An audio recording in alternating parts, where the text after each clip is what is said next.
Hello and welcome to Brokenomics. Now, much of our audience has complained that we've not been perhaps as optimistic as we possibly could be. We tend to broach some fairly gloomy subjects here, lots of black pills. It may seem all rather bleak. And you have been saying to me, why don't I correct that? Why don't I inject a little bit of optimism into this series? So I thought, right, who is the most optimistic person I know? And I thought about it, and it has to be Dr. Steve. Dr. Steve, thank you so much for coming on. Oh, it's my pleasure. I hope I could keep my optimism together in this with all the technical problems I had trying to get into this. So thank you so much for your patience. Oh, no, it's super. Thank you so much for coming on. So, Dr. Steve, you have sort of built a brand around your enthusiasm and optimism around populism and conservatism. So why don't we start there? How do you define those two terms? So the way I understand populism in a very broad sense is the way scholars would look at it. The key characteristic of populism is generally seen as a distinctly vertical political antagonism as opposed to a horizontal one. So instead of polarizing politics horizontally, seeing the political animus as between left versus right or liberal versus conservative, this horizontal antagonism gets reconfigured vertically. So now the animus is between the people versus the political class, the ruled versus the rulers, right? So like in the States, we'd say it's the ordinary American versus the oligarchs out there, right? And what seems to be driving populism is a dynamic known as delegitimation, which is really a widespread loss of trust in elected officials and our public institutions. And really even the British scholar Colin Crouch talks about the loss of belief in the democratic process itself in his theory of post-democratic sentiments. Gallup here in the States did a recent study and found that Americans across the board have lost any trust and confidence in virtually every single public institution. You know, we're talking our government, our legal system, our medical system, big business, big tech, the legacy media, the criminal justice system, you name it. One scholar in Philadelphia, which is just about 20 minutes away from me here, he's actually making the argument that the United States may in fact be the single most divided country in the world right now. We're certainly one of them. And we're seeing comparable stats across the pond there. Matthew Goodwin's study on nationalist populism cited a number of studies that found, I think it was an average of 70% of Europeans across the continent believed that their MPs do not care about them or their concerns. So that's populist sentiment. Populist sentiments recalibrate politics away from a left versus right animosity, a horizontal, and reconfigures it vertically. Now, the conservatism is interesting because populism by its nature is a very thin ideology. You know, it's really, when all it comes down to, as I understand, it's really that restructuring of the political animosity. It lacks, by its nature, any real thick ideological import. So you can have populists on the left, populists on the right. You know, you got your Brothers of Italy and Leg on the right, your Five Star on the left, in Germany, AfD on the right, Die Linke on the left. And so that's where populism ends up getting hooked up with and combined with other beliefs and other ideas of politics that what we might say are more thick, they're more defined. And so for me, that's where Yes. Is that because our leaders are getting worse, or we're getting better at seeing how bad they are? Oh, that's brilliant. Our leader. I have to say, I think our leaders are getting worse. I think there is, and I think we're getting it. I think it's a both and. We all run the race and we all get a prize, right? I think there is a definite sense that the character and the idealism that was plausibly passed off, however much of a facade it was, that was plausibly passed off in the aftermath of World War II and the restructuring of the world largely at by the United States and Britain and so forth. That, I mean, the rest of the world was basically destroyed. Europe was destroyed. The Soviet Union was destroyed. Japan was destroyed. China was too poor to really do anything. So we were able to rewrite the rules of the world order, and we had a semblance of a moral era to us. This was going to be an era of a rules-based order, a justice-based order, a democratic order, and then our leaders were supposed to exemplify that in an upstanding life. That's actually what our upper class was always supposed to do, whether it was, in their building projects. Here in the States, we have our most beautiful church. I know it sounds crazy talking to someone from England with a 1,000-year history, but our beautiful churches date to the 19th century and late 19th and early 20th century.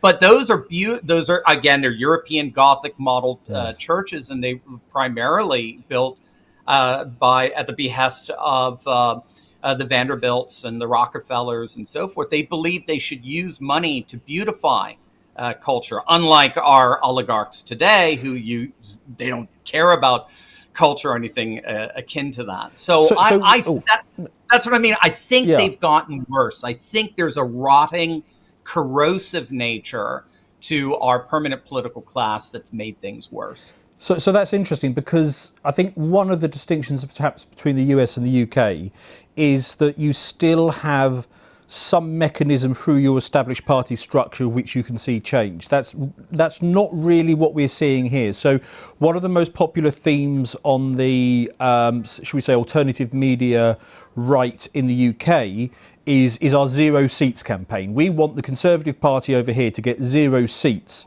because yes, we know it's going to be a bad thing that the socialists get in, but the thing is, we don't have any hope in them. They are going to do what they do.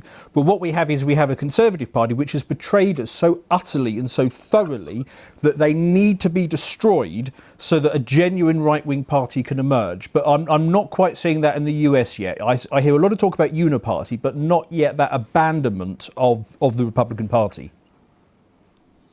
Yeah, largely because there's a sense that Trump is a third-party candidate who won a major party nomination. So there is a sense that there's a de-alignment and a realignment happening within the leadership, at least at the level of Trump, and then some of the MAGA faithful, the Marjorie Taylor Greens and the Matt Gaetz and so on.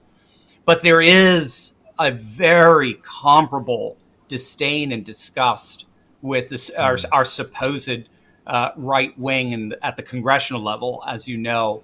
I think, to be honest with you, it is getting at the same level as we're seeing with the Tories. The Tories are obviously going to get shellacked in the next election, no question and about deservedly that. so for what they've done. And deservedly so. I mean, December 2019 was the single greatest opportunity for the right in Britain in a century. I mean, it was even bigger than Thatcher. I mean, this was astonishing realignment of the political right in Britain in a nation that's seen so much political paralysis. Brexit in June of 2016, and then the Boris landslide in December of 2019 were just back-to-back political earthquakes. And the Conservatives blew it. And you know that. I don't need to tell you that. I mean, Matt Goodwin's gives probably the deepest, best analysis of what's going on. Eric Kaufman as well, an expat there in London, gives some phenomenal analysis. But when all's said and done, it's this vertical dichotomy. Yep. It's the MPs occupy a culture that is so far removed from their brand new working class constituents that they have no idea what to do with them. So they continue to rule and govern in accordance with the business model that's been created over the last decade since World War the entirely II. managerialist mindset that they have. Exactly. Yeah. So exactly more broadly, but you are optimistic because you are seeing the rise of conservative trends. So big picture, what is it that makes you optimistic about the conservative populist movement? Yeah, well, it's all your guys' fault, because I got my doctorate at Durham University, Right.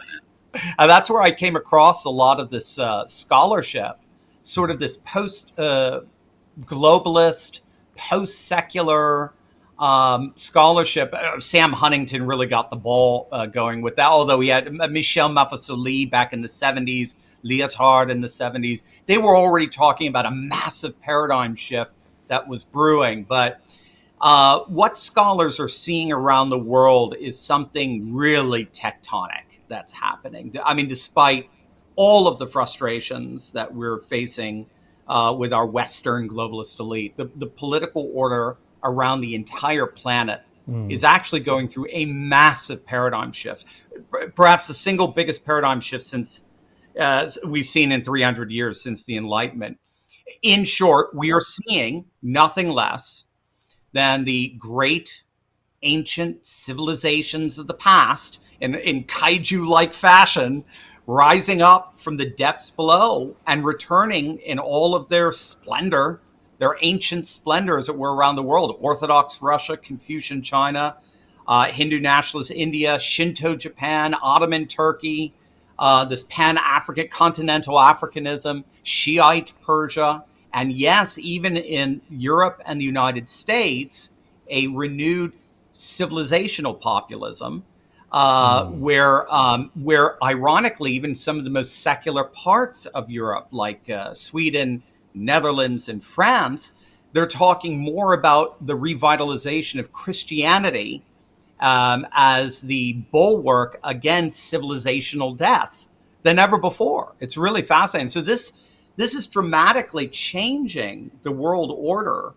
into a far less globalist, far less managerial, far less secular world, and a far more nationalist, populist, traditionalist, civilizationalist world that's increasingly replacing what we can all sense to be a very dying, secular, liberal, rotting globalist order that if I could, that nevertheless stubbornly persists through the institutions that dominated that liberal order over the last 7 decades or so. So you've got your EU, you got your IMF, you got your WTO, you got the legacy media, you got your traditional political parties that still have their funding, their national infrastructure.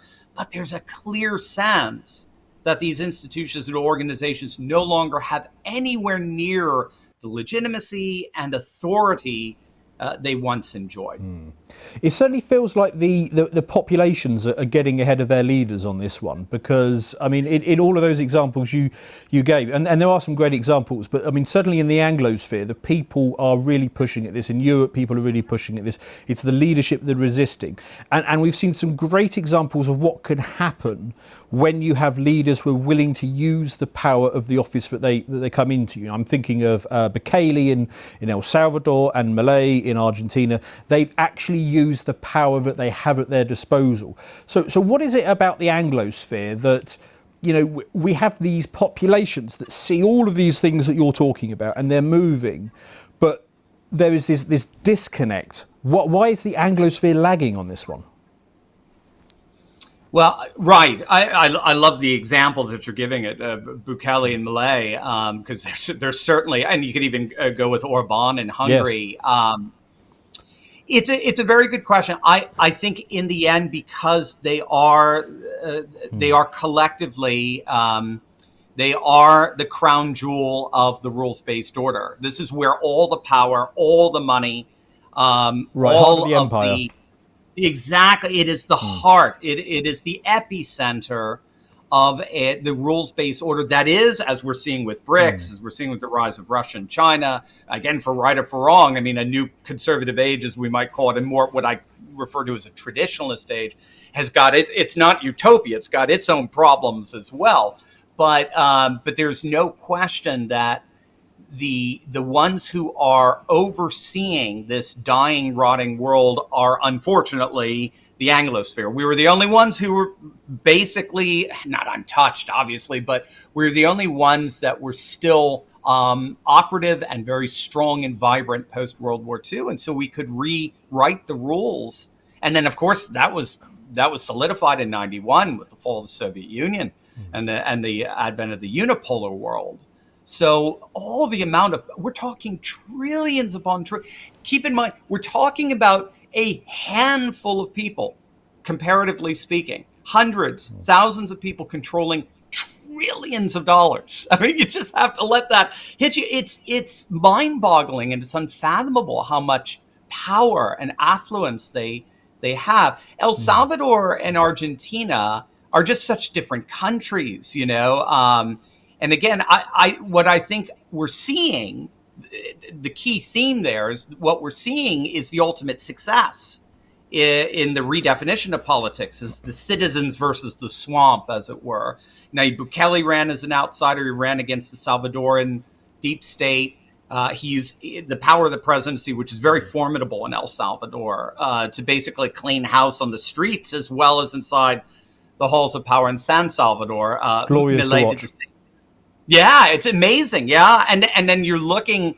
Then you have his re-election at 85%. Yes. Well, of course, that's the beauty of populism. Again, that's what our pundits don't simply get, because it's the people versus the political class.